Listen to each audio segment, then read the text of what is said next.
ঢাকা শহরের প্রতিটি রাস্তা গলিতে পুলিশের চোখের জাল বিছিয়ে ফেলেছে ডিএমপি। ৫০টি থানার পুলিশ সদস্যরা সতর্ক অবস্থানে, কয়েকশো পুলিশ সদস্য টহল দিয়ে ঘুরছে। ডিএমপির সব থানা পুলিশ সহ ৭,০০০ পুলিশ সদস্য রাস্তায় মহড়া দিয়েছে। আর এসব কিছুই ১৩ই নভেম্বরকে ঘিরে। সেই দিনকে ঘিরে শহরের বাতাসে ছড়াচ্ছে উত্তেজনা। শুধু রাজধানী নয়, সোশ্যাল মিডিয়া থেকে রাজনৈতিক মহল সবখানেই এই উত্তেজনার ছাপ। কি হতে যাচ্ছে ১৩ই নভেম্বর, যার জন্য ব্যাপক প্রস্তুতি সহ সতর্ক অবস্থানে পুলিশ? ১৩ই নভেম্বরকে ঘিরে রাজধানী ঢাকা সহ সারা দেশে উত্তেজনার আবহ সৃষ্টি হয়েছে। সাম্প্রতিক সময়ে সামাজিক যোগাযোগ মাধ্যমে ঢাকা লকডাউন কর্মসূচি ঘোষণা করেছে কার্যক্রম নিষিদ্ধ আওয়ামী লীগ। লাখ লাখ মানুষের গণসমাবেশ ঘটিয়ে বিশৃঙ্খলা সৃষ্টি, যানবাহনে অগ্নিসংযোগ ও অপতৎপরতার গুঞ্জন ছড়িয়ে পড়েছে। তবে আইন শৃঙ্খলা বাহিনীর কাছে কোনো নিশ্চিত তথ্য নেই। তারপরও সর্বাত্মক প্রস্তুতি নেওয়া হয়েছে। ডিএমপির অভিযানে টিম বাড়ানো হয়েছে। প্রতিদিন গ্রেপ্তার হচ্ছেন আওয়ামী লীগের নেতাকর্মীরা। পুলিশের পাশাপাশি র্যাব, বিজিবি, সেনাবাহিনী ও অন্যান্য রাজনৈতিক দলও মাঠে থাকবে।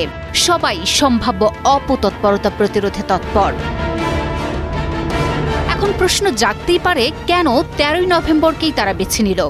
আসলে আগামী ১৩ই নভেম্বর আন্তর্জাতিক অপরাধ ট্রাইব্যুনালে মানবতা বিরোধী অপরাধে জড়িত ক্ষমতাচ্যুত সাবেক প্রধানমন্ত্রী স্বৈরাচার শেখ হাসিনা সহ বেশ কয়েকজনের রায়ের দিন ধার্য করা হবে।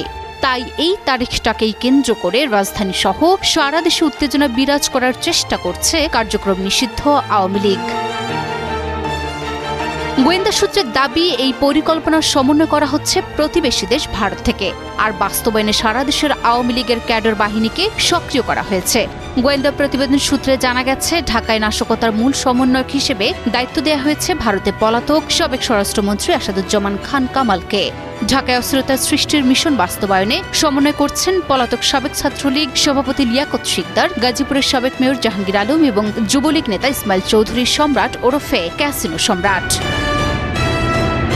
তবে শেখ হাসিনা ও সাবেক স্বরাষ্ট্রমন্ত্রী আসাদুজ্জামান খান কামাল সহ ৩ জনের রায় ঘিরে প্রসিকিউশন অনিরাপদ বোধ করছে না বলে জানিয়েছেন প্রসিকিউটর গাজী MH তামিম।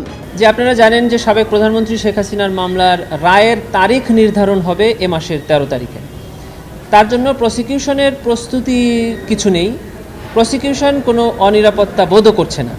হিরন আরও মিনারেল ওয়াটার মাত্র ৫০ পয়সায় প্রতি লিটার। এদিকে এই ঘটনাকে কেন্দ্র করে বিএনপির স্থায়ী কমিটির সদস্য সালাহউদ্দিন আহমেদ বলেছেন, মানুষ বলে না যে পাগলের সুখ মনে মনে। আওয়ামী লীগ যদি মনে করে যে ১৩ই নভেম্বর বাংলাদেশের মানুষ তাদের আহ্বানে সাড়া দিয়ে লকডাউন করবে, তাহলে আপনাদেরকে ৫ই আগস্ট বিদায় করে দিল কেন? প্রধান উপদেষ্টার প্রেস সেক্রেটারি শফিকুল আলম বলেছেন, আওয়ামী লীগের অ্যাক্টিভিটিস ব্যান বাংলাদেশে, যারা কেউ এই ব্যানকে ডিফাই করে সভা সমিতি করতে চাবেন, ঝটিকা মিছিল করতে চাবেন, যাই করতে চাবেন, সেই ক্ষেত্রে আমাদের আইনের full force of the law apply হবে, কঠিনভাবে অ্যাপ্লাই হবে আইনের। এখানে কোনো ব্যত্যয় হবে না। নিষিদ্ধ আওয়ামী লীগের ডাকা এই লকডাউন কর্মসূচি কঠোরভাবে দমনের নির্দেশ দিয়েছেন পুলিশের মহাপরিদর্শক বাহারুল আলম। একই সঙ্গে দলটির নেতাকর্মীদের সামাজিক যোগাযোগ মাধ্যমে চালানো নানা প্রচারণার দিকে পুলিশকে তীক্ষ্ণভাবে লক্ষ্য রাখতেও বলা হয়েছে। এদিকে প্রশাসনের পক্ষ থেকে নাগরিকদের পরামর্শ দেওয়া হয়েছে অপ্রয়োজনে বাইরে না বেরোতে এবং যাচাইকৃত তথ্য ছাড়া কিছু বিশ্বাস না করতে। Desk report, news 24।